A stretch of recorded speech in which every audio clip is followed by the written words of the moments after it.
నవరసంబులుకు నాట్య మయూరియై మూల శబ్దం బుల మోక్షహంస. నవరసంబులుకు నాట్య మయూరియై మూల శబ్దం బుల మోక్షహంస. పరమ పవిత్రమౌ పరమాత్మ గీతయే నేడు నాట్యం వాడుచుండెగనుమా. పరమ పవిత్రమౌ పరమాత్మ గీతయే నేడు నాట్యం వాడుచుండెగనుమా. మునిరతనార్యులు మోదిల్లు శిష్యుండు, మునిరతనార్యులు మోదిల్లు శిష్యుండు సహజాచలుని కంఠ శబ్దరీతి. అజ్ఞానతిమిరంబులంతంబుజేయ అనాదిబోధను వినుము ఆర్యులార. అజ్ఞానతిమిరంబులంతంబుజేయ అనాదిబోధను వినుము ఆర్యులార. వినుము ఆర్యులార. తెలిపే జ్ఞానేశ్వరుల్ గీతన్ దివ్య రీతి. తెలిపే జ్ఞానేశ్వరుల్ గీతన్ దివ్య రీతి. ఆణిముత్యమీ గ్రంథము అచలులార. ఆణిముత్యమీ గ్రంథము అచలులార. ఆదరించిరి గీతను అచల ఋషులు గురుని వాక్కుగా గ్రహించి గురుతుగనుడు. ఆదరించిరి గీతను అచల ఋషులు గురుని వాక్కుగా గ్రహించి గురుతుగనుడు. హరి ఓం శ్రీ గురుభ్యో నమః. ఓం నమో భగవతే వాసుదేవాయ. ఓం నమో నారాయణాయ. ఓం నమః శివాయ. ఈ గీతా జ్ఞానయజ్ఞ కార్యక్రమం మొదలై ఈ రోజుకి 470 రోజులైందండి. ఈ రోజు 471 రోజు. ఈ గీతా జ్ఞానయజ్ఞ కార్యక్రమం సంకల్పించి నిర్వహిస్తున్న విద్యాసాగర్ గురువు గారికి, వెంకటేశ్వర గురువు గారికి శ్రోతలందరి తరపున ధన్యవాదాలు, వందనాలు. ఈనాటి కార్యక్రమంలో పాల్గొన్న ఆత్మస్వరూపులైన శ్రోతలందరికీ కైవల్యాసనం తరపున, అలాగే శివరామ దీక్షితుల వారి ఆచార్య యూట్యూబ్ ఛానల్ తరపున కూడా హృదయపూర్వక స్వాగతం, వందనాలు. ఈనాడు నేను ఒక విషయం చెప్పదలుచుకున్నానండి శ్రోతలకి. ప్రముఖ అచల సద్గురు స్ఫూర్తిదాత, ఈ కైవల్యాశ్రమ చలాచల బోధ మందిరం వ్యవస్థాపకులైన స్వామి నిర్భయానందగా పిలువబడే శ్రీ మేక నరసింహారావు గారు 8/6 రాత్రి 10 గంటలకు వాడు బ్రహ్మాండ ఐక్యం చేరడం జరిగింది. అది ఈ విధంగా నేను ఈ విషయాన్ని తెలియజేయడం జరుగుతున్నది. వారికి మన శ్రోతలందరి తరపున శ్రద్ధాంజలి ఘటిస్తున్నాను. వారితో నాకు చాలా చక్కని సాన్నిహిత్యం ఉన్నది. వారు నాకు ఆధ్యాత్మికంగా మార్గదర్శనం చేసినటువంటి మొట్టమొదటి గురువు ఆయన, మొదటి సద్గురు ఆయన. ఆయన శిష్యుని స్థితిని అనుసరించి అర్థమయ్యేలాగా ఓర్పుగా చెప్పేవారు.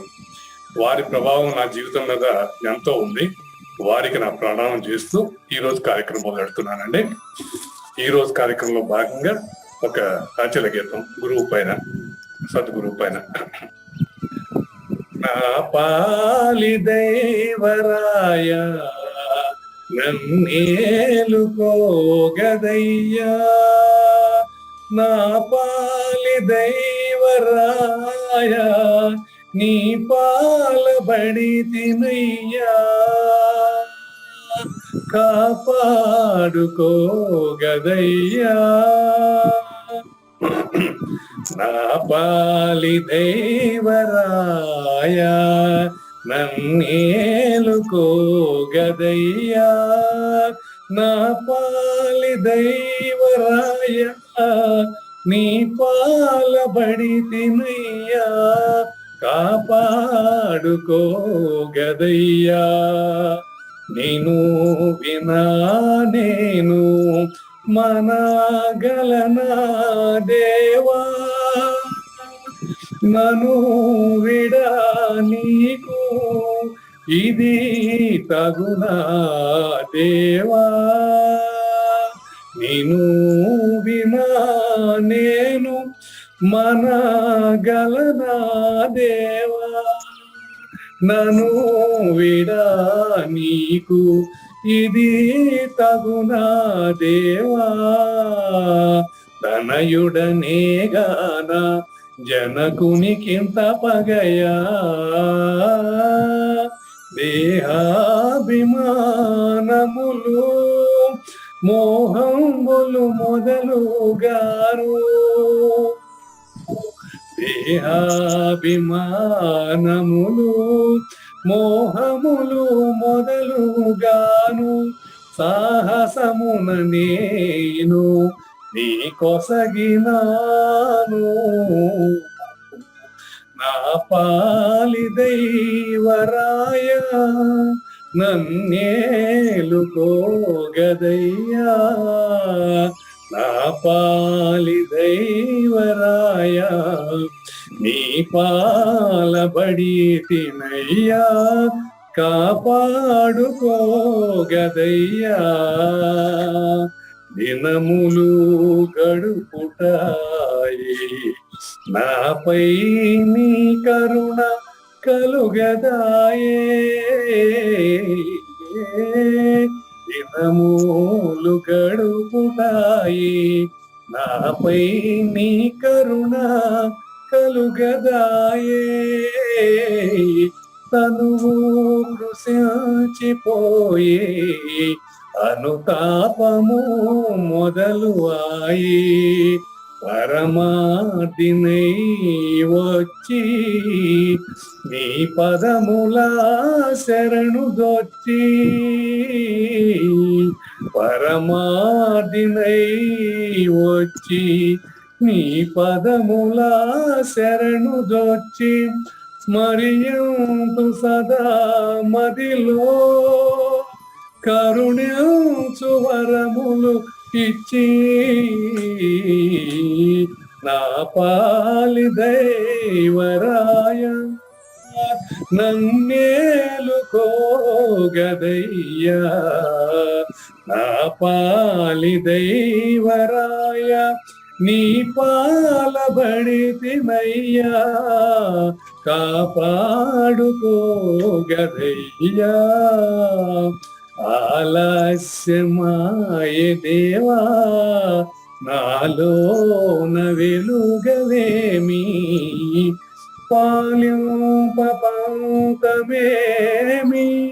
బాలునితో పగనీకేమి, శతకోటి పాను తేజ ఆశ్రిత భక్త కల్పతరువా, నీ దాసుడానై నేను చేసేను నీ పాద పూజ, నా పాలి దైవరాయ నన్నేలుకోగదయ్యా, నా పాలి దైవరాయ నీ పాలబడి తినయ్యా, కాపాడుకో గదయ్యా, కాపాడుకో గదయ్యా.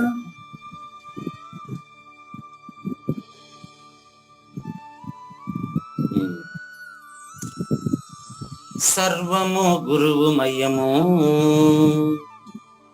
సర్వము గురువు మయము, భవరోగ వైద్యుడతడని తెలియము, సకల విద్యల నిలయము దక్షిణామూర్తి అతడని తెలియము, మూగవాణి మాటను శ్రోతలు కోటలు దాటించెను, గురు కృపా సిద్ధితోనే నేనెంత ఆనందమొందినాను, నిజయోగి శ్రీకృష్ణుడు, నిజయోగి శ్రీకృష్ణుడు, నిజ భక్తుడైనట్టి అర్జునుండు, వీరి సంవాదామృతం జనుల రమణ పాలిట అమృతం, నిత్య సత్య శాశ్వతమైన పరిపూర్ణంలో లేఖనే జరుగుతున్నట్లు తెలియబడుతున్నటువంటి శ్రీమద్ భగవద్గీత జ్ఞానేశ్వరి జ్ఞానయజ్ఞంలో 471వ రోజు శ్రోతలందరికీ సాదర స్వాగత సుమాంజలి. ఈరోజు నాపాలి దైవరాయ అయ్యా వినిపిస్తుంది కదండి? ఈరోజు మీరు ఒక నిజాన్ని చెప్పకనే చెప్పారు. చెప్తాను. ముందుగా ఇక్కడ ఒక ఆశ్చర్యకరమైనటువంటి విషయం. 471వ రోజు గొప్ప విశేషమే ఉంది జ్ఞానయజ్ఞంలో. 12 నిమిషాలు సాంకేతిక లోపాల వల్ల ఆలస్యంగా ప్రారంభమైనంత మాత్రాన మనకేం ఇబ్బంది లేదు. 12 నిమిషాలు మళ్ళీ మనం పెంచుకుందాం. ముఖ్యమైనటువంటి విషయం, కావూరి నాగేశ్వర ప్రసాద్ గారు, మీ వల్ల ఈరోజు 471వ రోజు శ్రోతలందరికీ ఓ నిజం తెలిసింది. అదేంటో తెలుసా? మీరు చెప్పగానే మాకు చెప్పారు.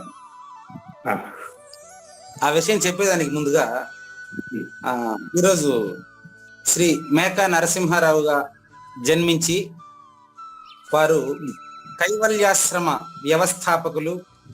మన ఈ యొక్క జ్ఞానయజ్ఞంలో రచించబడినటువంటి పాంచజన్యాన్ని ప్రప్రథమ ముద్రణను జూలై 24వ తేదీ ఆవిష్కరించినటువంటి వారు శ్రీ మేకా నిర్భయానందగా సుప్రసిద్ధులు.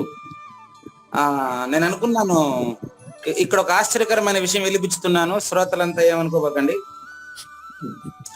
విద్యాసాగర్ రావు గారు, విజ్ఞాన స్వరూప్ గారు, తర్వాత వీరిద్దరికి గురువు గారు అయినటువంటి ఇక్కడ ప్రస్తుతం మనకు చర్చించబడుతున్నటువంటి శ్రీ మేకా నిర్భయానంద 90, వీరు ముగ్గురిని త్రిమూర్తులుగా గత 4 సంవత్సరాల క్రితమే అభివర్ణించడం జరిగింది. ఎందుకంటే ఈ యొక్క ఆధ్యాత్మిక ప్రబోధన ప్రపంచం పైన ఎగజల్లడానికి ఈ యొక్క విజ్ఞాన స్వరూప్ గారు, విద్యాసాగర్ గారు చేస్తున్నటువంటి కృషిని మనం అభినందించకుండా ఉండలేం. మరి వీరిద్దరి వెనకాల ఎవరున్నారని చూసినప్పుడు ఈ యొక్క ప్రస్తుతం మనకు బ్రహ్మాండైక్యం చెందినటువంటి 90 సంవత్సరాల వయసు కలిగినటువంటి ఈ యొక్క భారత కాలమానం ప్రకారం 8వ తేదీ రాత్రి బ్రహ్మాండైక్యం చెందింది. 8వ తేదీ రాత్రి భారత కాలమానం ప్రకారం జూన్ 8వ తేదీ రాత్రి 10 గంటలకు పైన బ్రహ్మాండైక్యం చెందినటువంటి ఈ యొక్క మేకా నిర్భయానందగా సుప్రసిద్ధులైనటువంటి వీరు వారి వెనక ఉండడం ఒక 4-5 సంవత్సరాల క్రితమే గుర్తించడం జరిగింది. ఈ రోజు మేము ఇక్కడ గుర్తించింది ఏంటంటే, ఇన్నాళ్ళు జ్ఞానయజ్ఞంలో శ్రోతలంతా కూడా ఈ కావూరి నాగేశ్వర ప్రసాద్ గారు విద్యాసాగర్ రావు గారి శిష్యులేమో అనుకున్నాం, నాతో సహా. కానీ మీరు విద్యాసాగరులకు సమకాలికులని, సాక్షాత్తు శ్రీ మేకా నిర్భయానంద స్వామి ప్రతిరూపమని మాకు ఇప్పుడు మీరు చెప్పకనే చెప్పారు. ఇన్నాళ్ళు మీరు యాక్సెప్ట్ చేయలేదు, ఇప్పుడు యాక్సెప్ట్ చేయడానికి కూడా చేయకపోవడానికి ఇంకా మీకు కుదరదు. లేకపోతే జ్ఞానయజ్ఞంలో 1-2 నెలల కంటే తర్వాత మీకు కాస్త విసుగొస్తుంది. ఉన్న నిజాన్ని ఉన్నట్లు చెబుతుంటే మీరు అసలు ఎట్లా తట్టుకోగలరో నాకు అర్థమయ్యేది కాదు. అయ్యా, మీ వెనక కూడా ఉన్నది సాక్షాత్తు సద్గురు స్వరూపమైనటువంటి ఈ యొక్క మేకా నరసింహారావు గారైన అలియాస్ మేకా నిర్భయానంద స్వామి అని మాకు ఇప్పుడే అర్థమైంది. మీరు వారి ప్రతిరూపమని వారు బ్రహ్మాండైక్యం చెందిన తర్వాత మీ చేత వారే పలికించారు, ఇందులో అనుమానం లేదు. సద్గురుమూర్తి శ్రీ మేకా నిర్భయానంద స్వామి పరమపదం చెందిన సందర్భంగా వారి గురించి 2 నిమిషాలు కొన్ని విషయాలు చెప్తాను మీకు. వీరికి ముందుగా ఎవరు సాక్షాత్తు జ్ఞానయజ్ఞంలో పాల్గొంటున్నటువంటి 471 రోజులుగా మనకు జ్ఞానయజ్ఞాన్ని ప్రారంభిస్తున్నటువంటి, ఒక్క రోజు తప్పకుండా ప్రారంభిస్తున్నటువంటి ఈ యొక్క కావూరి నాగేశ్వర ప్రసాద్ కు సాక్షాత్తు గురుదేవులైనటువంటి ఈ మేకా నిర్భయానంద వీరు మొట్టమొదట పాగోలు గ్రామంలో 1932లో జన్మించారు. వీరి గురువులు, తొలి గురువులు ఎవరికి? శ్రీ మేకా నిర్భయానందగా ప్రసిద్ధి చెందినటువంటి మేకా నరసింహారావు గారికి తొలి గురువులు కొల్లి గురుప్రసాదాచార్యులట. ఆ తర్వాత అంతటితో వదలలేదు. ఇప్పుడు మన అనుభవానంద స్వామి లాగానే వీరు కూడా అంతటితో వదలలేదు. గురువు గారు నాకు చిన్నప్పుడు 5 ఏళ్లప్పుడు ఇంజక్షన్ ఇచ్చేవాళ్ళు, డాక్టర్ ఆయన. ఆహా, చూసారా?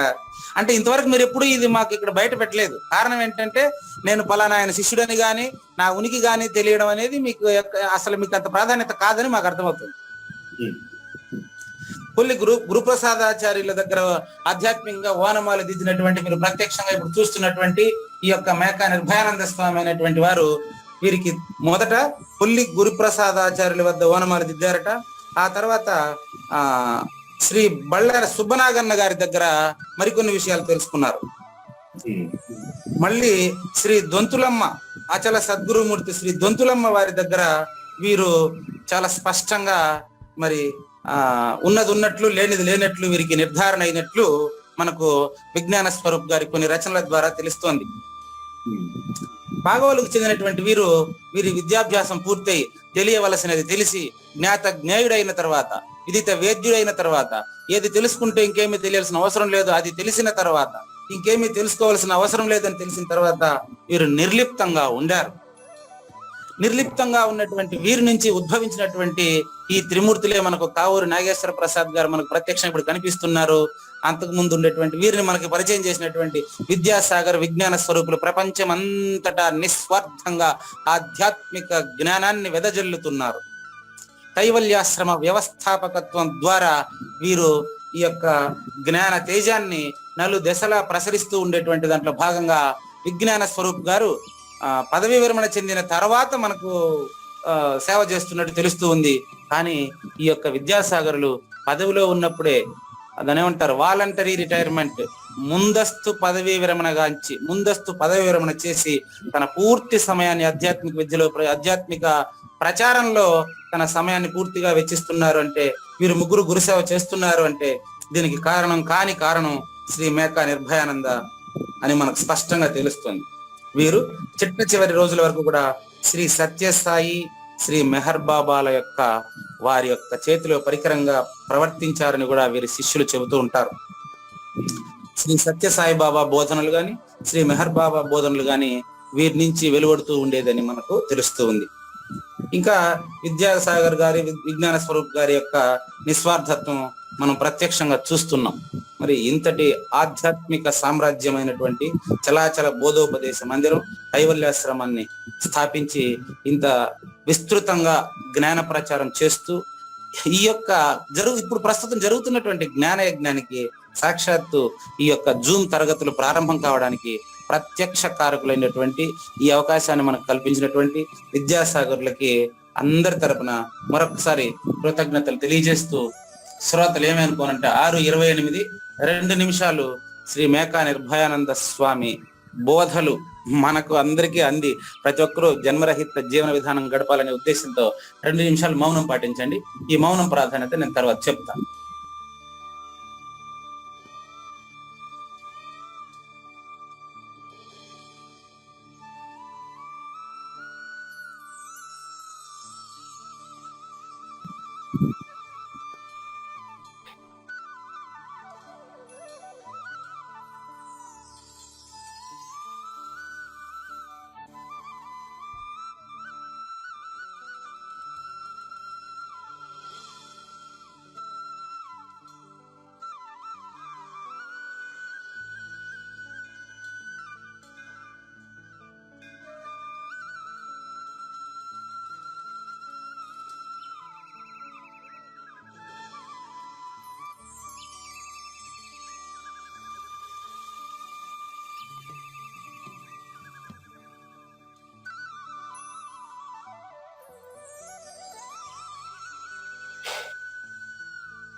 ఇప్పుడు ఈ మౌనం ప్రాధాన్యత చెప్పే ముందుగా వీరి యొక్క ఒక సూక్తిని తెలుసుకుందాం. చూడండి, ఎవరైనా సరే మనల్ని విమర్శిస్తే ఆ విమర్శించిన లక్షణాలు మనలో ఉన్నాయో లేదో మనకు తెలుసుకునే అవకాశం ఉంటుంది. ఆ లక్షణాలు మనలో ఉంటే మనం తొలగించుకుందాం, లేకపోతే వాళ్ళని మనం ఖాతరు చేయాల్సిన అవసరం లేదు. దీన్ని బట్టి మనల్ని విమర్శించే వారందరినీ మనం ప్రేమించాలి అని శ్రీ మేకా నిర్భయానంద స్వామి తమ 73వ సూక్తిలో మనకు తెలియజేస్తున్నారు. చూడండి, చాలా చాలా చాలా ముఖ్యమైనటువంటి సందేశం కదా ఇది. కాబట్టి ఎంతమంది విమర్శించినా నాకే లాభం అనమాట. ఇప్పుడు నా మాట మీకు వినిపిస్తుంది కదండి. ఇప్పుడు మౌనం గురించి రెండు నిమిషాలు మౌనం పాటించారు, ఎందుకో చెప్తాను చూడండి. యోగ వాసిష్టంలో ఈ మౌనం 4 రకాలుగా చెప్పబడిందండి. వాక్ మౌనం అంటే మాట్లాడకుండా ఉండేది, మౌన వ్రతం అంటారే అది. నెక్స్ట్ అక్ష మౌనం అంటారు, అంటే బలవంతంగా ఇంద్రియాలను నిగ్రహించి ఉండేది అనమాట. దీన్ని ఇంద్రియ మౌనం అంటారండి. 2 కాష్ఠ మౌనం, సర్వ దేహ ప్రయత్నాలని విడిచిపెట్టి ఉండడం, అంటే నిర్లిప్తంగా జీవించే ప్రయత్నం చేయడం. ఈ మూడు కూడా కేవలం ప్రయత్నమే తప్ప వీటి వల్ల ఎలాంటి ఉపయోగము ఉండదు. నెక్స్ట్ 4వది సౌషుప్త మౌనము అంటారు, అంటే ఇంద్రియ మనస్సులకు అతీతత్వం వహించి విషయ రాహిత్య స్థితిని అభ్యసించి ఉండడం. జీవించి ఉన్నప్పుడే ఈ స్థితిని పొంది ఉండడమే సౌషుప్త మౌనం. సుషుప్త మౌనం అంటారండి. వీరు ఇటువంటి వారు ఈ భౌతిక జగత్తును పూర్తిగా తిరస్కరించి ఏకాంతులై గాఢ నిద్రతో పోల్చదగిన సమాధిని సాధన చేస్తుంటారు. బాగా చూడండి, వినండి, ఇంపార్టెంట్ అండి. గాఢ నిద్రతో పోల్చదగిన సమాధిని సాధన చేస్తుంటారు. ఇదికే ఈ సాధన చేస్తున్నటువంటి వాడు కూడా లేనటువంటి స్థితిని చరమ సాక్షాత్కార స్థితి అంటారండి. ఈ యొక్క మౌనాన్ని అధిగమించినటువంటి వారు జీవించి ఉన్నప్పుడే తమ ప్రయత్నం లేకుండానే వారు అశరీరిగా జీవిస్తూ ఉంటాడు. ఆయనని అటువంటి వారు మాత్రమే తెలుసుకుంటారు. అటువంటి వారిలో ఒకరుగా మనకి ఈరోజు శ్రీ మేకా నిర్భయానంద స్వామి దర్శనమిస్తున్నారు.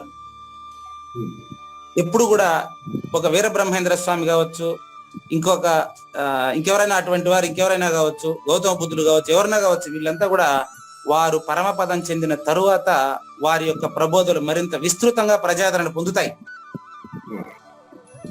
కానీ వారు ఉన్నప్పుడే వారి యొక్క స్వహస్తాల మీదుగా కైవల్యాశ్రమాన్ని వ్యవస్థాపించేటట్లుగా వారి శిష్యులు చర్యలు తీసుకోవడం, మరి వారి పరమపదం చెందిన తర్వాత వారి యొక్క బోధలు ఇతోధికంగా ప్రసిద్ధి చెంది ప్రజలంతా కూడా వారి బోధల్ని ఆస్వాదిస్తారని, జన్మరహిత జీవన విధానానికి వీరి బోధలు మరింతగా ఉపయోగపడాలని ఆశిస్తూ ఇప్పుడు మీ పాటలోని పరమార్థాన్ని చూద్దాం.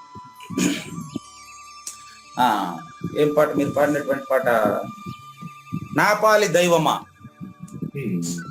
నిజమేనండి, మీ పాలి దైవమే మీ గురువు గారు, అనుమానమే లేదు. మీ పాలి దైవం మిమ్మల్ని ఏలుకున్నారండి, అనుమానం లేదు. నీ పాల పడితేనయ్యా కాపాడుకోగదయ్యా. మిమ్మల్ని వారు కాపాడుకున్నారు. మేకా నిర్భయానంద స్వామి మిమ్మల్ని కాపాడుకున్నారండి. ఎక్కడి నుంచి? జనన మరణ సంసారం నుంచి మిమ్మల్ని వారు కాపాడుకున్నారని మాకు ఈ రోజే అర్థమైంది. నెక్స్ట్ నిన్ను విన నేను మనగలవా కదా. చూసారా నిన్ను విన అంటే ఇది తప్ప ఏమీ లేదని మొదటిది మొరపెట్టుచుండు. అచల పరిపూర్ణ భావంలో తప్ప మిగతా భావంలో నేను జీవించగలనా అనేది ఇక్కడ అసలైన అర్థం అండి. నిన్ను విన నేను మనగలనా దేవా, నన్ను విడ నీకు ఇది తగునా దేవా. ఎక్కడ విడిచారండి మీలో ఆయన ఉండి నన్ను ఇన్ని రోజులు 471 రోజులుగా ప్రశ్నింపజేస్తున్నారు కదండి. తనయుడనే కానా? అవునండి, మీ గురువుకి మీరు పుత్రుడేనండి. తనయుడనే గానా జనకునికి ఇంత పగయా. ఇక్కడ సామాన్య శ్రోతలంతా తెలుసుకోవాల్సినటువంటి విషయం మనం ఏంటంటే, ఆయనకు ఏమీ ఇబ్బంది లేదు, కానీ మనమే ఇంకొంచెం అవగాహన పరులు కావాలండి. నెంబర్ 3, దేహాభిమానము మోహంబులు మొదలుగా సహవాసముగా నేను నీకొసగినాను. చూడండి, దేహాభిమానములు మోహంబులు మొదలుగాను సహవాసముల్ని నీకొసగినానంటే త్రిపుటిని నీకు గురుదక్షిణగా సమర్పించాను. నెక్స్ట్, దినములు గడుపుటాయే నా పైన నీ కరుణ కలుగదాయే తనువు కృషించినాయే అను తాపము మొదలాయే కదా. అది దినములు గడుస్తా ఉంటే దేహం కృషించిపోతుంది, కానీ అందులో ఉండే పరిపూర్ణుడికి ఇది ఉత్పత్తి నాశనము లేవు కదండి. ఇది సద్గురుమూర్తిని అవగాహన చేసుకున్న వాళ్ళకి కరతలమలకం. అంటే దినములు గడుపుటాయే నా పైన నీకు కరుణ కలగదాయే. దినములు గడిస్తే కలగదో, దినములకు అతీతంగా ఆలోచించి సద్గురుమూర్తి వాక్యాన్ని పాటించినట్లయితే ఖచ్చితంగా సద్గురు కరుణ మన పైన వర్షిస్తుంది. 5 పరమార్థినై వచ్చి, నిజంగా వచ్చినారేమో చెక్ చేసుకున్నాం. శ్రోతలంతా కూడా పరమార్థం కోసం వచ్చినామా, గురువు దగ్గరికి ఏదైనా ఆశించి వచ్చినామా చెక్ చేసుకున్నాం. చూడండి, చాలా ఇంపార్టెంట్ కాదు. పరమార్థినై వచ్చి నీ పదముల శరణు జొచ్చి స్మరింతు సదా మదిలో. సదా చూడండి, నిత్యము మరి సద్గురుమూర్తి స్మరణలో ఉంటావు. నువ్వు సద్గురుమూర్తివే అయినావు. కరుణించు మరి వరములు ఇచ్చి. ఆలస్యమాయ దేవా, ఇప్పటికే చాలా ఆలస్యమైంది. దీనికి శిష్యుని యొక్క శ్రద్ధ చాలా ముఖ్యమండి. ఆలస్యమాయ దేవ నాలో నా వెలుగవేమి, నిత్య వెలుగైనటువంటి నిత్య సత్య శాశ్వతమైనటువంటి పరిపూర్ణుడు మరి నాలో వెలిగినప్పుడు మాత్రమే మరి నాకు కూడా జన్మరహిత జీవన విధానం వస్తుంది. పాలింప పంతమేమి బాలునితో పగ నీకేమి. ఎంత తెలిసినప్పటికీ, ఎన్ని విషయాలు తెలిసినప్పటికీ తెలిసిన తెలివి ఎరుక గనుక సద్గురుమూర్తే ఇదంతా అంతా అచల పరిపూర్ణమైన నిబిడీకృతమై ఉంది అనేటటువంటి విధానంలో మనం జీవనం కొనసాగించాలి. శతకోటి భానుతేజ ఆశ్రిత భక్త కల్పతరువ నీ దాసుడనై నేను చేసేను నీ పాద పూజ. ఇది మనకు సద్గురుమూర్తి యొక్క కరుణ ఎలా ఉంటుంది అని తెలియజేస్తుంది. చూడండి, ఆయనకి ఎంత తెలిసినా ఆయన ఏం చేస్తాడు, నాకు తెలుసు నేను నీకు చెప్తున్నాను అని ఏ గురువు బోధించడు. ఏ గురువు బోధించడండి. తన గురువు చేత తను తెలుసుకునేది మాత్రమే ఆయన చెప్తూ వచ్చాడు. ఆ దేహాన్ని ఒక ఉపకరణంగా ఉపయోగిస్తాడు అంతే, ఏ గురువు అయినా సరే. అంతేగాని శతకోటి భానుతేజ ఆశ్రిత భక్త కల్పతరువు, ఆయన చెప్పినానని చెప్పడు కానీ ఆయన్ను కల్పతరువుని ఆశ్రయించినట్లుగా, అంటే కోరిన వరములు ప్రసాదించేటటువంటి వారిని ఎంతో మంది ఆశ్రయించినట్లుగా, భౌతికంగా దాన ధర్మాలు చేసే వాళ్ళని ఎట్లాగైతే దాన ధర్మాలు తీసుకోవడానికి ఆశపడే వాళ్ళు ఎట్లా వస్తారో పట్టుకోండి. జన్మరహిత జీవన విధానం గడుపుతున్న వాడి దగ్గరికి జన్మరహిత జీవన విధానాన్ని ప్రసాదించడానికి అది కోరి వచ్చిన వాళ్ళు కూడా అదే విధంగా వస్తారు. చాలా ఇంపార్టెంట్. చూసుకోండి, పోలిక అర్థమైందా? ఇంకా గుళ్ళో ప్రసాదం పెడతారు అంటే అక్కడ ఉండే వాళ్ళంతా ఆ టైంకి వస్తారు అంతే. చూడండి, గుళ్ళో అన్న సంతర్పణ అన్న ప్రసాదం జరుగుతుంది అంటే అప్పుడు ఎంతమంది వస్తారు చూసుకోండి. ఆ టైంకి మాత్రం వచ్చేవాళ్ళు కేవలం దానికి వచ్చే వాళ్ళైనా కాదా? గుర్తుపెట్టుకోండి. అంతేనా? ఏం చెప్పలేరా అంటే సరే మళ్ళీ చెప్తాను. చూడండి, గుళ్ళు అన్న సంతర్పణ జరుగుతుంది, పలానా టైంకి అన్నదానం జరుగుతుందంటే ఆ టైంకి మాత్రమే వచ్చి మిగతాప్పుడు అక్కడ కనపడకుండా ఉండేవాళ్ళు దానికోసం వచ్చినట్టే కదండి. ఏ నిజం చెప్తే మీకు అంత సేదా? చూడండి, అదే మిగతా టైంలో అంతా వచ్చినటువంటి వాళ్ళు ఆ టైంలో కూడా వస్తే అప్పుడు అన్నదానానికి కోసం మాత్రం వచ్చినట్టు కాదు. చూసుకోండి, ఆ విధంగా మీకు ఎగ్జాంపుల్ కోసం చెప్పానండి. ఆశ్రిత భక్త కల్పతరువ అంటే ఈ సద్గురుమూర్తి దగ్గరికి అటువంటి వారు మాత్రమే వస్తారు. ఎప్పుడు? ఆ గురుమూర్తిలో అటువంటి భావం ఉండేటప్పుడు. గుర్తుపెట్టుకోండి. కాబట్టి నీ దాసుడనై నేను చేసేను నీ పాద పూజ. 471 రోజులుగా మాకు మీరు ఆయన పాద పూజ చేస్తూనే మరి సద్గురుమూర్తి యొక్క ప్రబోధనల్ని, సద్గురు వాక్యాలను నా దగ్గర లాగి లాగి లాగి ప్రపంచానికి మీరు వినిపిస్తున్నారని మాకు ఈరోజు అర్థమైంది తండ్రి. ఇంతే కదా? ఏంటే కదా? ఇంకా ఉన్నాయా? అంటే మీకు అలవాటు అయిపోయిందండి. మీ యొక్క సద్గురుమూర్తి అయినటువంటి ఆ సద్గురుమూర్తిని ప్రపంచమంతా చూడడం, మీరు మాట్లాడే ప్రతి మనిషితోనూ అది చూడడం మీకు అలవాటు అయిపోయింది.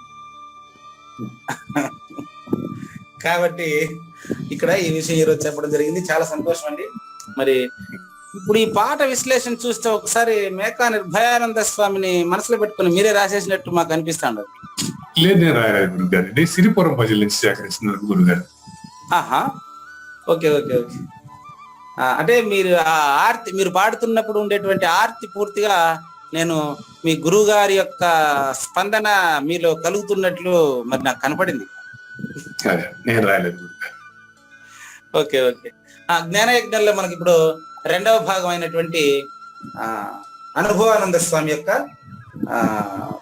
18వ అధ్యాయం అండి.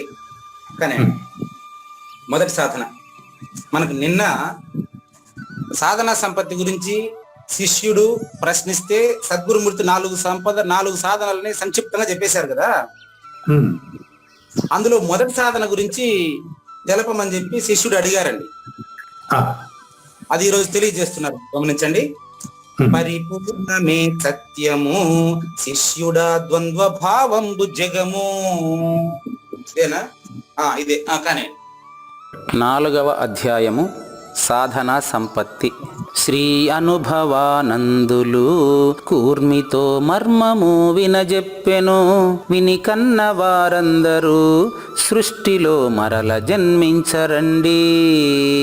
శిష్యుని ఆర్తిని గమనించి గురువు గారు తన బోధలో మొదటి సాధనను తెలియజేస్తున్నారు. మొదటి సాధన పరిపూర్ణమే సత్యము శిష్యుడా ద్వంద్వ భావంబు జగము. విచారించిన తెలియును ఈ జగము లేనిదేనని ఖాయము. లేనిరుక భ్రాంతి వలన నిన్నింత ముప్పు తిప్పలు పెట్టెను. తిక్కవానిగా చేసెను ఈ ఎరుక తల్లిదండ్రి లేనిది. తుచ్చ సంపదల కోసం విర్రిగా జరుగు కొట్లాటలన్నీ బొమ్మలాటల వంటివే లేనివే ఉన్నట్లు భ్రమించును. పుట్టు చావుల చక్రము ఈ రీతి భ్రాంతి చెందిన ఎరుకదే. చూసారా? ఇప్పుడు వివేకం అంటే ఏంటో మనం చదువుకునే వివేకాలంతా వేరు, మనకు తెలిసిండే వివేకం వేరు. అచల పరిపూర్ణ సద్గురుమూర్తి చెబుతున్న వివేకం వేరు, గమనించండి. పరిపూర్ణ దర్శనంలో ఇదే రాయబడి ఉందండి, ఇదే విధంగానే వచ్చిందండి. చూడండి, వివేకము అంటే నిత్య అనిత్య వస్తు వివేకము అంతవరకు మాత్రం గ్రంథంలో ఉంటది. మరి ఏది నిత్యం ఏది అనిత్యం అనేది ఆయా గురు శిష్యుల్ని బట్టి ఉంటది. చాలా ముఖ్యమైన విషయం చూడండి. పరిపూర్ణము పరమ సత్యము. ద్వంద్వ భావంతో కూడిందంతా కూడా జగము ఎరుక, అది అనిత్యము అని తెలియాలి. ఇంకే మొదట ఆయన సహజమూర్తి చెప్తూ ఉంటారు, ఏ మణిగా చెప్తుంటారు ఎప్పుడు కూడా, వివేకంలోనే ఉంది కదండి పరిపూర్ణత చెందుతామా లేదా అని, వివేకంలోనే తేలిపోతుంది కదని అంటూ ఉంటారు. వివేకంలో మామూలుగా ప్రారంభంలో వివేకం అంటే కనిపించేటువంటి నామరూపాలు అసత్యమని, నామరూపాలకు కారణమైన సత్యమని భ్రమిస్తారు. కానీ ఇక్కడ అది కాదు. ములుగుచ్చదానికి సందు లేకుండా కదలిక లేకుండా ఉండేటటువంటి నిత్య సత్య శాశ్వతమైన పరిపూర్ణం సత్యమని, నిత్యమని, ద్వంద్వభావం అంతా అసత్యమని, అనిత్యమని, అవిద్యయని, అజ్ఞానమని తెలిసిపోతుంది అనమాట. ఇప్పుడు విచారిస్తే ఏం తెలుస్తుంది? విచారిస్తే ఎక్కడ విచారిస్తే నాయన ప్రతి ఒక్కరు కూడా వాళ్ళ గురుముఖంగా విచారిస్తే ఈ జగము లేనిదేనని ఖాయం, లేనిదేనని ఖాయం. ఈ మరి ఉన్నట్టు కనిపిస్తుంది కదా అంటే, లేనిరుక భ్రాంతి వలన నిన్నింత ముప్పు తిప్పలు పెట్టి 3 చెరువులు నీళ్ళు తాగిస్తా ఉంది. ఇక్కడ ఒక మాట అండి, ధ్యేయం రాసినంత మాత్రాన విన్నంత మాత్రాన తెలియదండి. ఏం చెప్పాను ఇప్పుడు మీకు? ముప్పు తిప్పలు పెట్టి 3 చెరువులు నీళ్ళు తాగిస్తా ఉందని చెప్పాను కదా. దానికి అంత సత్తా ఉందా? ఉందండి, ఉంది. దాని వెనకాల పోయేవాడికి ఉంది, దాని వెనకాల పోయేవాడికి ఉంది. ఏం చేయమంటారు? దానికి నేనే దాని వెనకంబడి పడిపోతాన్నా. చూడండి, కావాలి నైస్ కార్ పోతుందయ్యా, నైస్ కార్ పోతుంది. నేను ఎప్పుడు ఈ కార్ను కొనేదంటే ఇప్పుడు ఆ కార్ నేను దారం కట్టుకుని లాగుతుందా? మీరు కావూరు నాగేశ్వర ప్రసాద్ గారు రిటైర్ అయ్యారు, హాయిగా కార్లు మా ఇంటికి వచ్చారనుకోండి, అది మీకు రిటైర్ అయినారు, మీకు వేరే ఏం పని లేదు, మీరు హాయిగా ఈ ఆధ్యాత్మిక ప్రచారం కోసం ఉన్నారు కాబట్టి మీరు హాయిగా కార్లు పోతున్నారు, అది మీ ఇది అనుకోండి. నేను ఇంటి పక్కన కాలేజీ, నాకు ఇంటి పక్కన కాలేజీ వండుకొని కాలేజీకి పోయి ఇంటికి వచ్చేదానికి నేను నడిచిపోయేటువంటి దూరంలో కాలేజీని పెట్టుకొని నా ఉద్యోగం ఇక్కడ పెట్టుకొని నిన్ను చూసి నేను కారు కొనుక్కోవాలని ఆశపడ్డాను అనుకో, ఉమ్. మళ్ళీ నేనేం చేయాలంటే ఆ కారు సిలుం పట్టుకుని ఉండాలంటే మరి దాన్ని తోలేదానికి కాలేజ్ ఎగ్గొట్టాలి నేను. ఆ, ఇదంతా ఆలోచించకుండా మీ కారు చూస్తాను, నేను కారు కొనుక్కోవాలనుకున్నాను అనుకోండి, ఉమ్. ఇప్పుడు ఆ కారు నన్ను లాగినట్ట, నేను కారు దగ్గరికి పోయినట్ట. కార్ దగ్గరికి మీరు ఆ, కాబట్టి ఇదే తిక్కవాణి చేయడం అంటే. తిక్కవాణిగా చేశాను. ఇప్పుడు చెప్పండి, ఎరుకకు తల్లిదండ్రులు ఎవరండి? ఎరికే. అది నేనే. మళ్ళీ తల్లిదండ్రులు నేనే. ఎరుకకు తల్లి తండ్రి ఎరుకేనండి. విత్తనానికి ఇది వస్తుంది నెక్స్ట్, మాత ధాత పితామహ అన్నట్టుగా. నాకు నేనే కారణం. అంతే, నీ తండ్రి తల్లి అంతా నువ్వే. అవునండి. అంతెందుకు, ఎరుకకు ఎరుకే కొడుకులనులా. ఉమ్. ఎరుకకు ఎరుకే కొడుకులను కందార్థం ఉందండి. అవునండి. కాబట్టి దయచేసి మనమంతా కూడా, శ్రోతలంతా కూడా, మనం తుచ్చ సంపదల కోసం వెర్రిగా కొట్లాడుకుంటా ఉన్నాము. ఉమ్. తుచ్చ సంపదల కోసం వెర్రి కొట్లాడుకుంటాం. మన కొట్లాట ఎట్లాంటిది తెలుసా? అనుభవం చెప్తున్నారు చూడు. ఉమ్. బొమ్మలాటల వంటివే లేనివే ఉన్నట్లు భ్రమించును, చూస్తున్న వాడికి తోస్తున్నదే ప్రపంచం. ఉమ్. ఆ తోపకంలో అన్ని సొంతం చేసుకోవాలనేదే వెర్రి భ్రాంతి. ఉమ్. ఇది పుట్టు చావుల చక్రము. ఈ రీతి భ్రాంతి చెందిన ఎరుకదే. కాబట్టి అంటే ఎరుక అనిత్యము, పరిపూర్ణము, సత్యము. ఎరుక లేనిది, పరిపూర్ణం ఉండేది రెండేడరాయండి. ఆ, లేనిది లేదని, లేని దానికి తెలిస్తే ఉండేది ఉంటుంది అనేటువంటి వివేకంలోనే సగం బోధ అర్థమైపోవాలి. అవును. ఇది జ్ఞాన యజ్ఞంలో 2వ భాగం పూర్తయిందండి. ఇప్పుడు జ్ఞాన యజ్ఞంలో 3వ భాగం మొదలు పెడుతున్నాం. ఇది ఒక మనకు 10 నిమిషాలు అంటే 12, ఇంకొక 10 నిమిషాలు పెంచుకుందాం. ఉమ్. చాలా ఆశ్చర్యకరమైన విషయం ఏంటంటే, శ్రీకృష్ణ పరమాత్మ నిన్న మాట్లాడిన మాట ఈ రోజు మాట్లాడట్లేదు. ఆయన మాట మీద నిలబడట్లే. ఆయన ఏం చేద్దాం చెప్తున్నాను, ఆయన మాట మీద నిలబడట్లేదు అనిపిస్తుంది మనకి. ఇప్పుడు చూస్తాను ఆయన మాట మీద నిలబడట్లేదు, ఆయన మాట మీద నిలబడట్లేదే, ఆయన మాట మీద నిలబడట్లేదని ప్రతి శ్రోత ఇప్పుడు అడగబోతారు. ఎందుకంటే చూడండి, మయా తతం ఇదం సర్వం అన్నాడు. నేను అంటే 4వ శ్లోకం పూర్తయింది నిన్నటికి. 470 ఎపిసోడ్కి 4వ శ్లోకం పూర్తయింది 9వ అధ్యాయంలో. చూడండి, మయా తతమిదం సర్వం జగద్ అవ్యక్తమూర్తిన మత్స్థాని సర్వభూతాన్ని నచాహం తేషోవస్థిత అనేది 4వ శ్లోకం. ఈ రోజు ఏం చెప్తా తెలుసా? దానికి వ్యతిరేకంగా ఆయన మాట మీద నిలబడట్లేదనే సందేహం మీకు రావాలా? వస్తేనే నేను క్లారిఫై చేయగలను. ఒకసారి ఆయన మాట మీద చూద్దాం. చూడండి, శ్రీ భగవాన్ ఉవాచ. శ్రీ భగవాన్ ఉవాచ. నచ మత్స్థాని భూతాని నచ మత్స్థాని భూతాని పశ్యమే యోగమైశ్వరం పశ్యమే యోగమైశ్వరం భూత భృన్నచ భూతస్థో భూత భృన్నచ భూతస్థో మమాత్మా భూత భావనః మమాత్మా భూత భావనః. మమాత్మ భూత భావన అంటే నేను పంచభూతాల్లో ఒకటి నేను అర్థమా? అదే అర్థం కాలే ఇప్పుడు మనకు. చిత్రం ఏంటంటే నచమత్స్థాని భూతాన్ని మొదలెట్టాడండి ఇవాళ. నిన్న వరకు ఆయన మత్స్థాని సర్వభూతాన్ని అని చెప్పా. ఇప్పుడు నిన్న శ్లోకంలో మత్స్థాని సర్వభూతాన్ని 2వ లైన్, నాలోనే సర్వభూతములు ఉన్నాయని పై అర్థం వస్తుంది. దాన్ని తీసుకుంటే గానీ, అందుకనే భగవద్గీత ఎప్పుడు కూడా ఎవరికి వాళ్ళు చదువుకుంటే రాదు. నాకు కూడా రాదు. ఎవరికైనా అంటే నన్ను కూడా లెక్కేసుకోండి, కలుపుకోండి. మీకు కూడా రాదు. నాకు రాదండి. ఇప్పుడు చదువుతున్నా, నాకు మీరు చెప్తే కానీ అర్థం కాదు. చూడండి, ఎవరైనా సరే గురుముఖంగా అంటే మీరు అనుకుంటున్నారు ఒకరే గురువు అనుకుంటారు. నాకు తెలిసి ఇప్పుడు ఈ రోజు మీరు చెప్పిన దాన్ని బట్టి చూస్తే గురు శిష్యులు ఇద్దరు గురువే. ఎవరి దృష్టిలో? అచల పరిపూర్ణ గురుమూర్తి దృష్టిలో.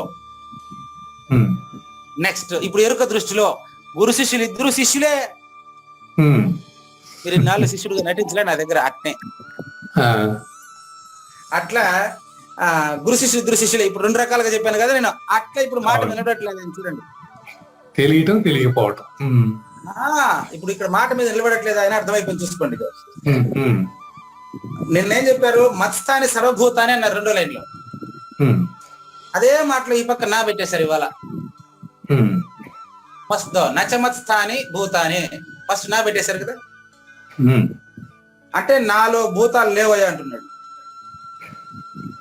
ఆ, నాలోనే సర్వభూతాలు ఉన్నాయని ముందు శ్లోకంలో చెప్పి పక్క శ్లోకంలో నాలో ఏం లేదంటే ఎట్టా?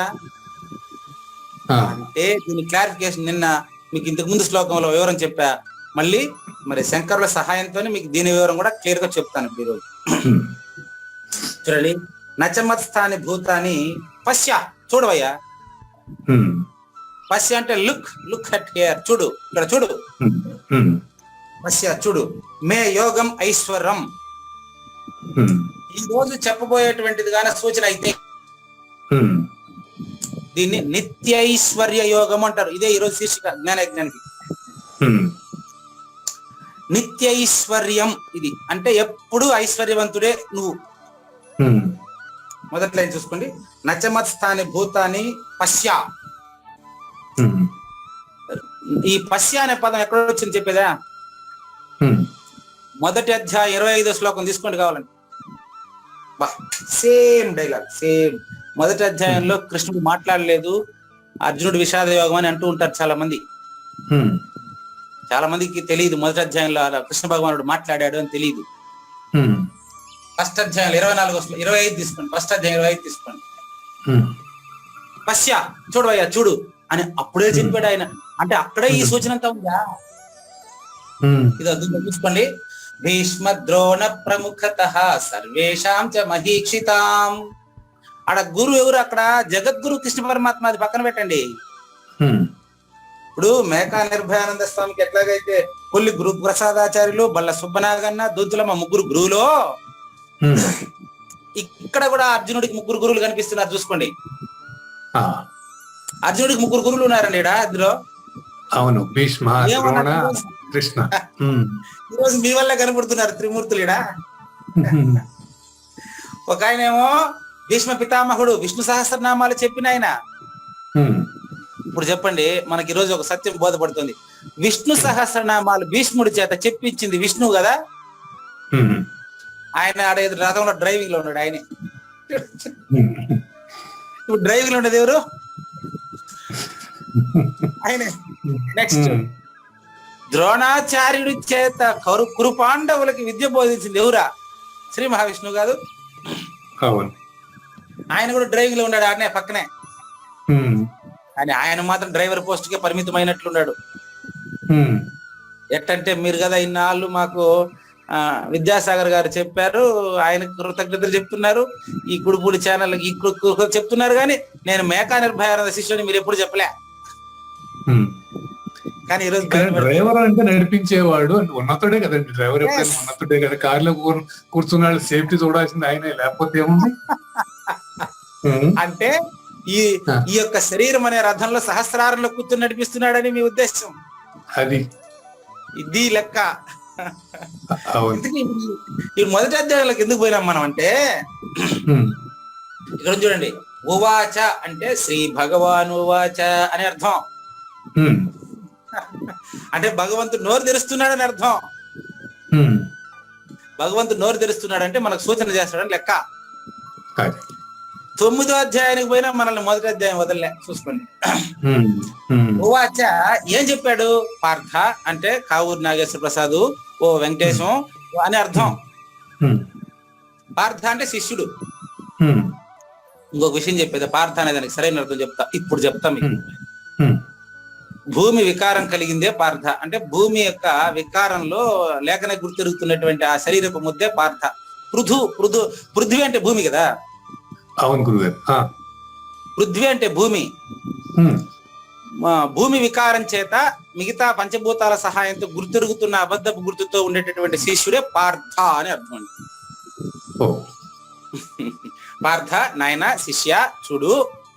నెక్స్ట్, ఉవాచ అంటే శ్రీ భగవాన్ ఉవాచ అని అర్థం, పార్థ అంటే శిష్య అని అర్థం. చూడండి, ఏతాన్ సమవేతాన్ పశ్య. ఇక్కడే వచ్చేసింది బోధంతా, చెప్పబోయే బోధంతా వచ్చేసి చూసుకోండి.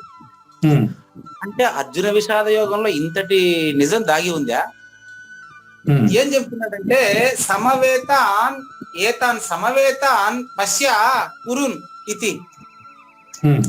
అంటే సమబుద్ధి యోగంతో శత్రుమిత్రులు సమానమని చూసి యుద్ధం చేయవయ్యా. ఒరి ఇంతుందా ఇందులో? సమవేతాన్, యుద్ధానికి సన్నద్ధులైన ఇరుపక్షముల వారిని సమంగా చూసినటువంటి బుద్ధి యోగంతో నువ్వు యుద్ధం చేయవలసిన అవసరం ఉంది. ఇది ఇన్నాళ్ళు నాకు అర్థం కాలేదండి. పశ్య అంటే చూడు. ఏం చూడు? సమవేతాన్ పశ్య. శత్రువులు మిత్రులు ఒకటే చూడవయ్యా. డాక్టర్ ఆపరేషన్ చేస్తున్నాడంటే అక్కడ ఇది ఒక శత్రువు మిత్రుడు ఇద్దరు వస్తాడు ఆయన దగ్గరికి. శత్రువు అయినా మిత్రుడైనా డాక్టర్ పని చేస్తాడు కాబట్టి ఇది నా శత్రువు కాబట్టి నేను చంపేయాలని చూస్తాడు. డాక్టర్ అవుతాడా? కాదు కదా. అట్లా శత్రుమిత్రాలతో సంబంధం లేకుండా ధర్మబద్ధము యుద్ధము అంటాడు అక్కడ. ధర్మబద్ధమైన యుద్ధం అంటే ధర్మ ప్రవర్తనంగా కలిగి ఉంటే అప్పుడే నీకు పరిపూర్ణత తెలిసేది, లేకపోతే తెలియదండి. కాబట్టి పశ్య అంటే చూడు అని అర్థం. ఏమని చూడు? బుద్ధియోగంతో చూసి నీ పని కర్తృత్వ రహితంగా కురు. కురు అంటే చెయ్యి ఉంటదనమాట. ఇక్కడ మళ్ళీ వచ్చేసేయండి. ఈ పశ్య అక్కడ పశ్య చూపించడానికి అక్కడికి వచ్చారండి. ఏతాన్ పశ్య అంటాడు. అదే వాక్యం ఇక్కడ 9వ అధ్యాయం 5వ శ్లోకంలో తీసుకుందాం. నచమత్స్థాని భూతాన్ని పశ్య. నాలో ఏ భూతం లేదు చూడవయ్యా అంటే ఇప్పుడు మనం చూడకనే చూస్తే కదా లేకుండా పోయేదే. నచమత్స్థాని భూతాన్ని పశ్య మే యోగం ఐశ్వర్య యోగం. నాది ఏం యోగం అనుకున్నావు తెలుసా? నిత్యైశ్వర్య యోగం, నిత్య తృప్త యోగం, నిత్యైశ్వర్య యోగం, నిత్యానంద యోగం. భయమ్మ పేర్లు సాలవేమో, అందుకనే దీక్షితులు 200 400 రాసి గమ్మున అయిపోయినాడు. అక్షర పరిపూర్ణానికి పేర్లు మనం పెడితే సాలవు. అసలు ఏ పేరు లేని దానికి నువ్వు పేరు పెట్టడం ఏందండి? కృష్ణ పరమాత్మ చెప్పాడు కాబట్టి నేను ఎక్స్ప్లెయిన్ చేస్తున్నా అంతే. గుర్తుపెట్టుకోండి. ఇక్కడ నచమత్స్థాని భూతాన్ని పశ్య, నాలో ఏ భూతములు లేవు చూడు.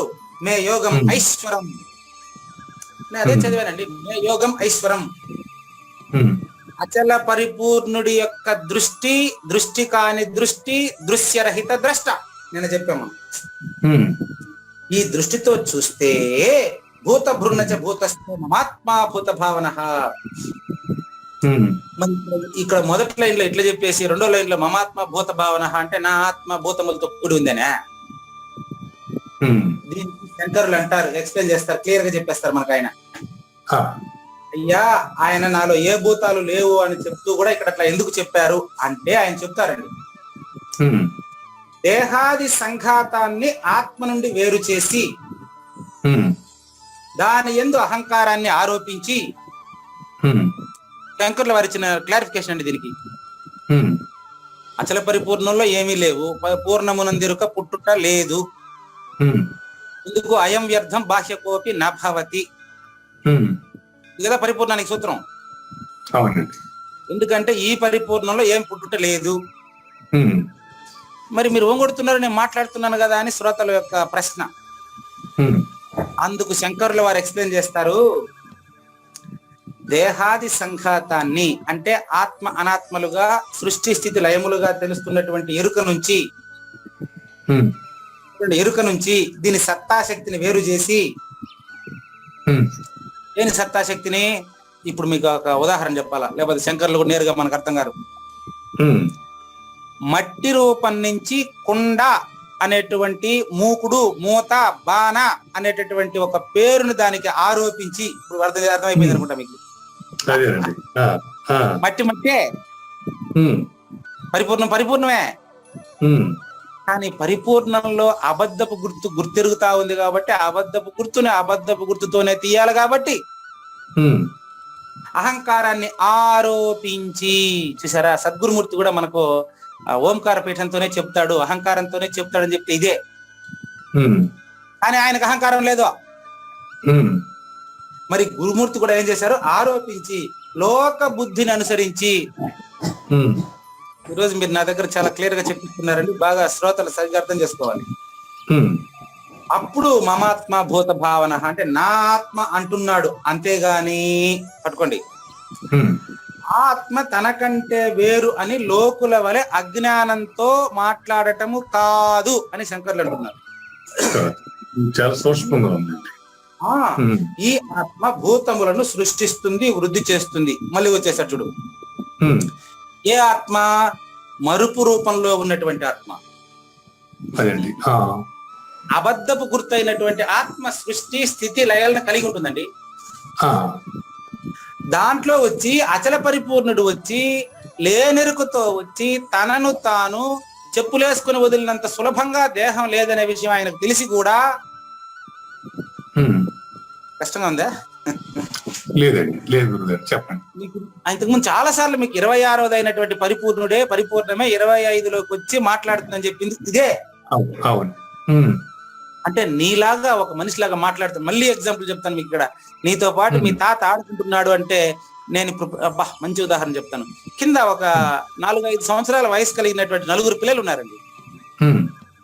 నేను ఎప్పుడు కాలేజీ నుంచి వచ్చేటప్పుడంతా అంకుల్ వాంగ సాపిడువింగ అని పిలుస్తూ ఉంటారు వాళ్ళు నన్ను. సరిగ్గా అదే టైంకి వాళ్ళు ఏం చేస్తారంటే 4 చిన్న చిన్న బోకులు పెట్టుకొని ఆటలాడుకునే సామాన్లు ఉండే అవి పెట్టుకుని ఆకులు కొన్ని మట్టి అవన్నీ తీసుకుని చిన్న స్టవ్ పోయి పెట్టి అట్లా ఆటలాడుకుంటూ ఉంటారు. అప్పుడు నేను గుమ్మును పోకుండా నేరుగా ఏం చేస్తానంటే సరదాగా వాళ్ళతో, ఏమ్మా నాకు చాలా ఆకలిగా ఉండదమ్మా, కాలేజీ నుంచి వచ్చి నాకు భోజనం పెట్టండి అంటూ ఉంటాను. అప్పుడు వాళ్ళు ఏమంటారంటే, అంకుల్ అయిపోయింది అంకుల్, జస్ట్ 5 minutes అంకుల్, మీ ఆకలి మేము తీరుస్తాం అంకుల్ అంటూ ఉంటారు.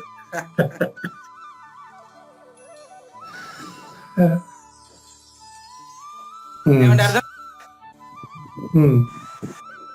వినిపిస్తుంది కదా క్లియర్ గా? పడుతుంది గురుగారు. అయిపోయింది అంకుల్, 5 నిమిషాల్లో వంట అయిపోయింది అంకుల్, మీరు పోయి ముఖం కడుక్కొని వచ్చేయండి, మీకు వంట వడ్డిస్తామనే వాళ్ళు. సరేనమ్మా, నా కోసం మీరు ఎవరు భోజనం చేయకుండా వెయిట్ చేయండి, నేను తిన్నాకనే మీరు తినండి అంటూ ఉంటాను నేను. అంటే వాళ్ళ దృష్టిలో నేను వాళ్ళతో ఆడుకుంటున్నానని.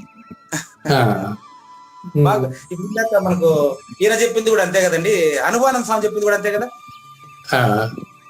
ఏమని? వెర్రిగా జరుగు కొట్లాటలన్నీ బొమ్మలాటల వంటివే. ఇప్పుడు చెప్పండి, ఇప్పుడు మనకు డ్రైవింగ్ లో ఉండేటువంటి కృష్ణ పరమాత్మ డ్రైవింగ్ లో ఉన్నాడు గాని 2 కురు పాండవుల మధ్య యుద్ధంలో పాల్గొంటూ ఆయన వాళ్ళతో పాటు ఆడుకుంటున్నట్టు కాదంటారా? అవును, అంతే. అంతేనా కాదా? అంతే గురుగారు. ఇప్పుడు నేను కింద 4 పిల్లలతో ఆడుకుంటున్నట్టు కదా అని వాళ్ళకు మాత్రం ఆహా మన సార్ మనతో పాటు ఎంత బాగా ఆడుకుంటాడు అనుకుంటారు. అంతే. కేవలం జీవితమే ఒక ఆట, సాహసమే పూబాట. దయచేసి సాహసం చేయండి. జీవితం నిజం కాదు, జీవితం నిజం కాదు, నిజం కాదు. జీవితాన్ని ఆటగా భావించండి. జీవితాన్ని ఆటగా భావించినప్పుడు పగలు ప్రతీకారాలు ఎక్కడి నుంచి వస్తాయండి మీకు? సరే జర బాగా స్పష్టంగా చూడండి. మమ ఆత్మ భూత భావన అంటే ఈ సృష్టిలో నా చేత అన్ని కూడా సమర్థవంతంగా ప్రకాశవంతంగా ఉంచబడ్డాయి. చాలా ఇంపార్టెంట్. అంటే అచల పరిపూర్ణము ఉన్నది ఉన్నట్లు ఉండడం వల్లనే సృష్టి నడుస్తోంది. అయితే దానికి దీనికి సంబంధం లేదు. యథార్థంగా సూక్ష్మంగా బాగా గమనించండి. ఈ లక్షణాలు అంతటా సంతరించుకునే ఉంటాడు గురువు. గురువుకి ఇది లేదని తెలుసండి. అయితే స్థూలంగా ఉన్న విషయాలకు అంటే ఎరుకలో ఉండే వాళ్ళకి ఈ లక్షణాలు వర్తించవు. స్థూలంగా ఉన్న ఈ శరీరం కాలానికి ప్రదేశానికి పరిమితమై ఉంటుంది. పట్టుకుంటారేమో చూడండి. సూక్ష్మంగా అచల పరిపూర్ణ గురుమూర్తి తన గురువర్యులచే తను కన్నది చూపాలి. వాళ్ళ గురువు దగ్గర సీక్రెట్ అతి రహస్యమైన బట్టబయలు ఎట్లా చూశాడో దాన్ని శిష్యులకు చూపించే ప్రయత్నంలో మాత్రమే ఉండేవాడిని సద్గురు అంటారు. పట్టుకోండి. కాబట్టి ఆ విధంగా ఉన్నప్పుడే ఈ భౌతిక పరిధుల్ని, జనన మరణ పరిధుల్ని దాటి ఉంటాడండి. ఇప్పుడు కృష్ణ ప్రభువు గారు అయినా కూడా అంతే, వాళ్ళ గురువుల నుంచి పొందింది శివరామకృష్ణులతో వారికి చెప్పింది. క్లియర్, వెరీ క్లియర్, అనుమానమే లేదు. అదే విధంగా ఇప్పుడు మనం ఒక సూచన చేస్తాం, మీరు పట్టుకుంటారు చూడండి. ఇప్పుడు మనం ఆ విధంగా సద్గురుమూర్తిని ఎట్ట పట్టుకోవాలి అంటే చూడండి, పశువుల కాపరి ఒక ఆవు తప్పిపోయింది అనుకోండి, అతను దాన్ని వెతుక్కుంటూ వెళ్ళాలంటే ఆ నైపుణ్యం అన్ని రోజులు మేపిన అతనికే తెలుస్తుంది. ఎట్లా తెలుస్తుంది చెప్పేదే? అందులో సీక్రెట్ అంటే నేను కూడా పశువులు మేపినా కాబట్టి హ్మ్. మనకు బోధిస్తా ఉండే ఆయన కూడా మొత్తం ఈ ప్రపంచంలో ఉండే అన్ని ప్రాణుల్ని మేపుతున్నాడు కాబట్టి, పశుపతి చెప్తున్నాడు కాబట్టి. హ్మ్. నేను కూడా ఆవులు మేపానండి. హ్మ్. ఆవుల దగ్గర చాలా రోజులు గడిపానండి నేను కూడా. హ్మ్. పశువుల కాపరి ఎట్లాగా తప్పిపోయిన పశువుని ఎట్ట వెతుకుతాడో తెలుసా? హ్మ్.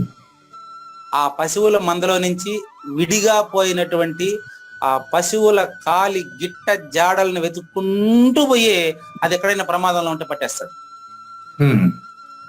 అదేవిధంగా మనం కూడా సద్గురుమూర్తిలో ఉండేటువంటి ఆ జాడ పట్టుకొని సద్గురుమూర్తి వాక్యం వెంట వెళ్ళి మనం దాన్ని మనం అనుభూతి చెందాలి. అది చక్కని సూచన. హ్మ్.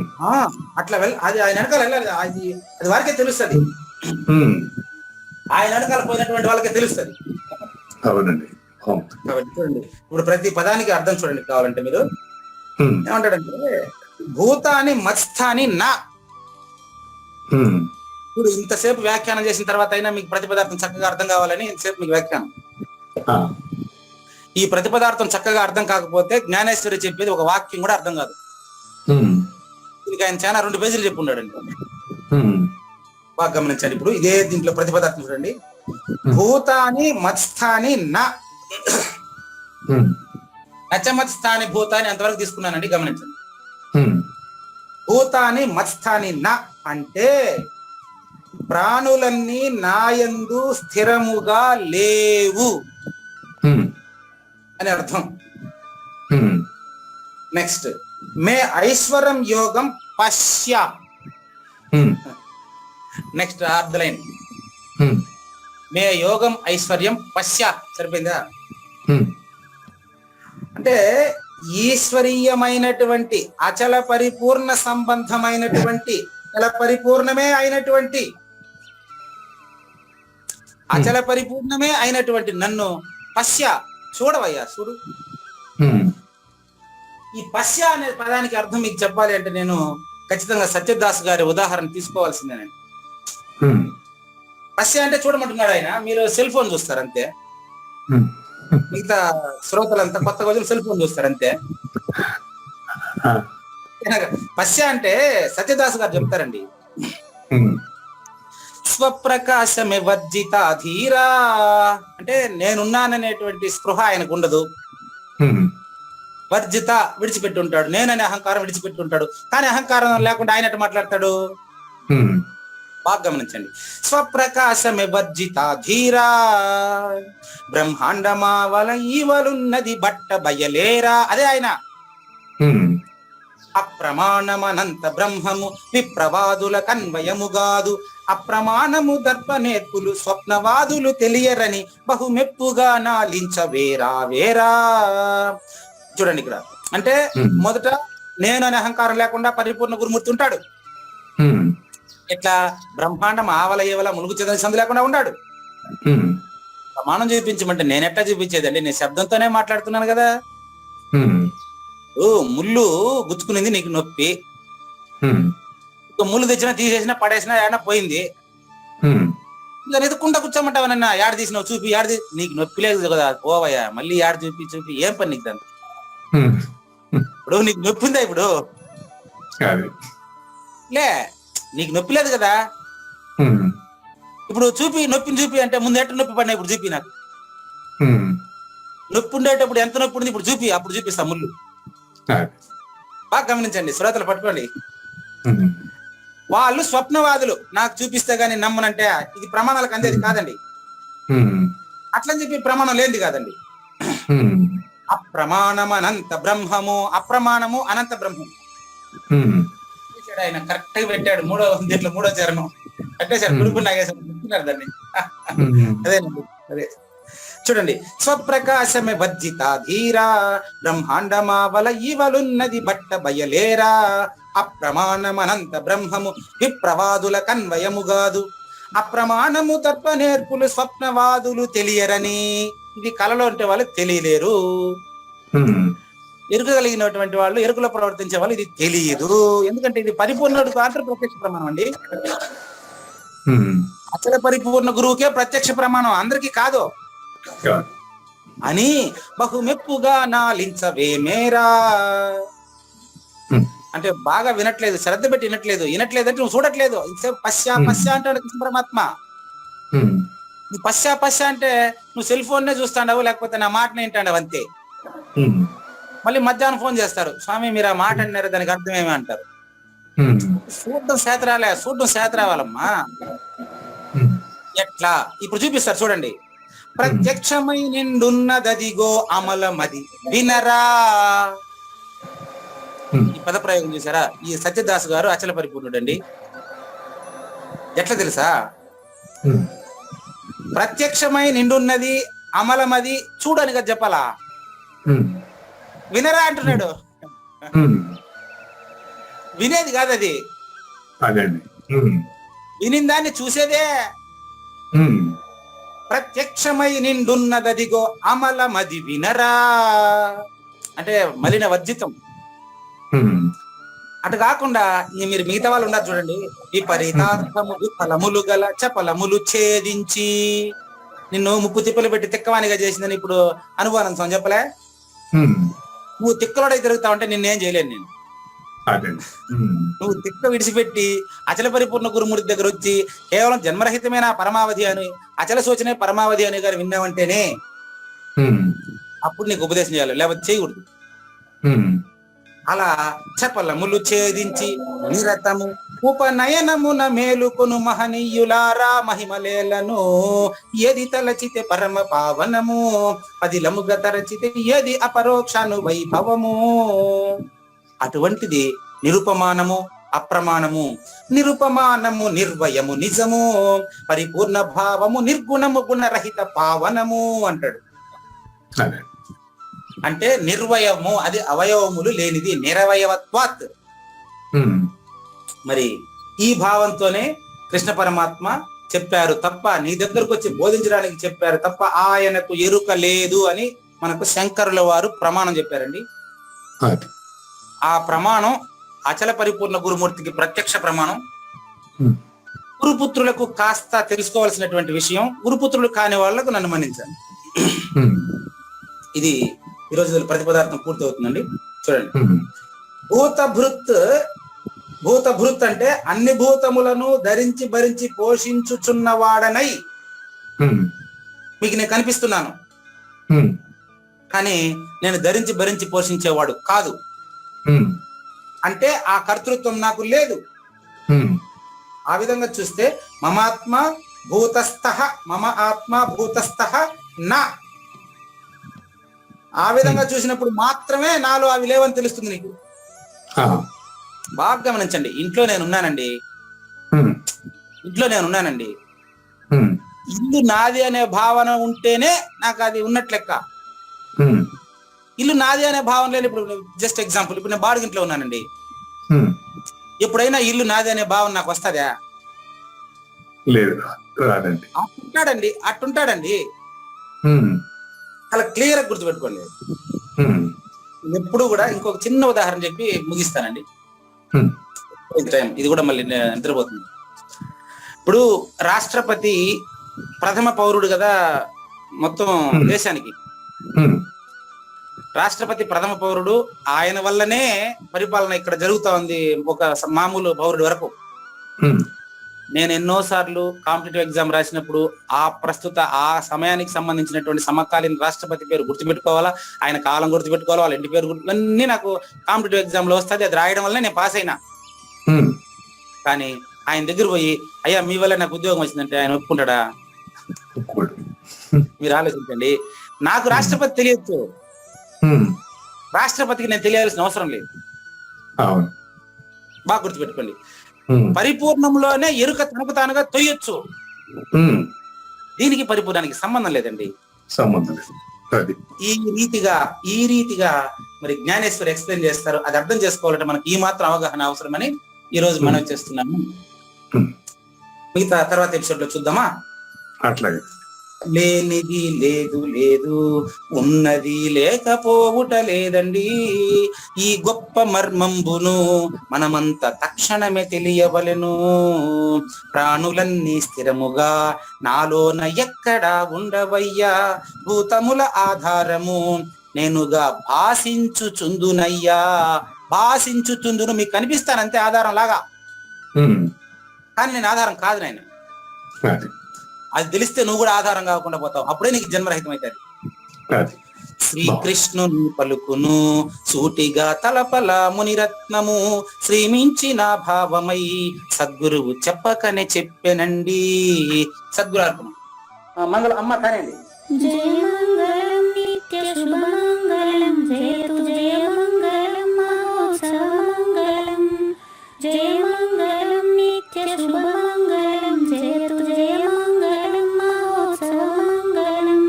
శ్రీమించున చలంబు సూచించినటువంటి దక్షిణామూర్తికి దండమిడుతూ, శ్రీమించున చలంబు సూచించినటువంటి దక్షిణామూర్తికి దండమిడుతూ, శ్రీ మహావిష్ణువు సూర్య భగవానుడు యాజ్ఞవల్కి జనక రాజ ఋషికి.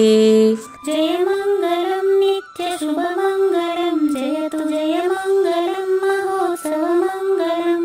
అయం వ్యర్థ బాహ్య కోపిన భవతి అనే సుఖయోగి సాంది పరుసుల వరుస. అయం వ్యర్థ బాహ్య కోపిన భవతి అనే సుఖయోగి సాంది పరుసుల వరుస. దీనినే శ్రీకృష్ణ పరమాత్మ వద్దనే ఎరిగరిగిన ఉద్ధవార్జునులకు. జయ మంగళం నిత్య శుభమంగళం, జయతు జయ మంగళం మహోత్సవ మంగళం. శ్రీ అల్లమా ప్రభు బసవేశ్వరుండును బ్రహ్మానంద రామానంద స్వామి. శ్రీ అల్లమా ప్రభు బసవేశ్వరుండును బ్రహ్మానంద రామానంద స్వామి.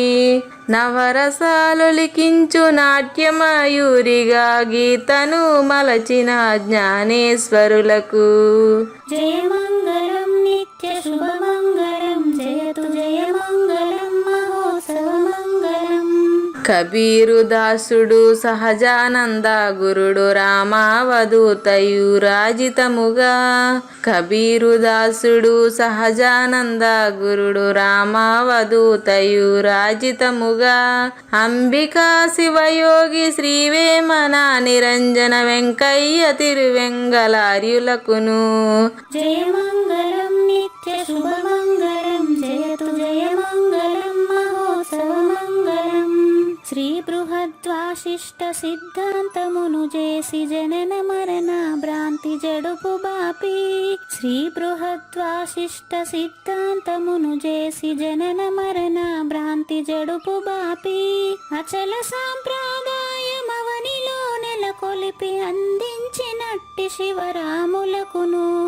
జయ మంగళం నిత్య శుభమంగళం, జయతు జయ మంగళం మహోత్సవ మంగళం.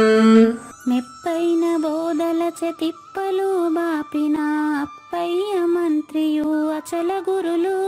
మెప్పైన బోధల తిప్పలు బాపిన అప్పయ్య మంత్రియు అచల గురులు. పరశురామ సీతారామ స్వామి ప్రభులు నరసింహయోగి గురువర్యులకును. జయ మంగళం నిత్య శుభమంగళం, జయతు జయ మంగళం మహోత్సవ మంగళం. కంద కందార్థముల నందించి బృందముకు రంది పాపిన కృష్ణ ప్రభువునకును. కంద కందార్థముల నందించి బృందముకు రంది బాపిన కృష్ణ ప్రభువునకును. పలుకులా కందనిది పరబయలు ఇది అని పలికిన ఫీల్కాన లక్ష్మణునకు. జయ మంగళం నిత్య శుభమంగళం, జయతు జయ మంగళం మహోత్సవ మంగళం. ఫీల్కాన లక్ష్మణుల ప్రియ శిష్యవర్యుండు అవధూతయని పేరావనియందు. ఫీల్కాన లక్ష్మణుల ప్రియ శిష్యవర్యుండు అవధూతయని పేరావనియందు. పాఠాలు నేర్పించి పీఠాలు ఏర్పరచి శంఖబాపిన వెంకటేశ్వర అవధూతకు. జయ మంగళం నిత్య శుభమంగళం, జయతు జయ మంగళం మహోత్సవ మంగళం. బట్టబయలున ఎరుక పుట్టనే లేదని బాలాజీ సింగు ఈ కీలు తెలిపే. బట్టబయలున ఎరుక పుట్టనే లేదని బాలాజీ సింగు ఈ కీలు తెలిపే, మూలమూలినట్టు ఎరుకేమి లేదని తెలియజెప్పిన మునిరత్నమార్యులకును. జయమంగళం నిత్య శుభమంగళం జయతు జయమంగళం మహోత్సవమంగళం. నరస్వప్నము వంటి సురస్వప్నమిది అని పరిపూర్ణ దర్శినిని ప్రకటపరచి, నరస్వప్నము వంటి సురస్వప్నమిది అని పరిపూర్ణ దర్శినిని ప్రకటపరచి, సహజాచల రాజయోగి సద్గురు కృపచే సాంప్రదాయక గురుల సరసన జేరే. జయమంగళం నిత్య శుభమంగళం జయతు జయమంగళం మహోత్సవమంగళం. నిష్కల్మషానంద నిజ గురుని శిష్యుండు లింగమూర్తి లిపిని పొందుపరచి, నిష్కల్మషానంద నిజ గురుని శిష్యుండు లింగమూర్తి లిపిని పొందుపరచి, కార్వేటి నగరము పురవాసుడైనట్టి పూజారి వెంకటేశునకంకితం విధి. జయమంగళం నిత్య శుభమంగళం జయతు జయమంగళం మహోత్సవమంగళం. జయమంగళం నిత్య శుభమంగళం జయతు జయమంగళం మహోత్సవమంగళం. జై సద్గురు ప్రభు మహారాజ్ కి జై. జై గురుదేవ్ అండి. శ్రోతాంధ్ర తరపున వెంకటేశ్వర గారికి ధన్యవాదాలు చెప్తూ శాంతి మంత్రం. పూర్ణమద పూర్ణమిదం పూర్ణాత్ పూర్ణముదచ్యతే పూర్ణస్య పూర్ణమాదాయ పూర్ణమేవావశిష్యతే. ఓం తత్సత్. ఓం శాంతి శాంతి శాంతి. హరి ఓం. అశరీరం సర్వదా అస్తి శరీరం రహితం సదా, అయమేవ సద్యో ముక్తి అన్యథా భ్రమకారణం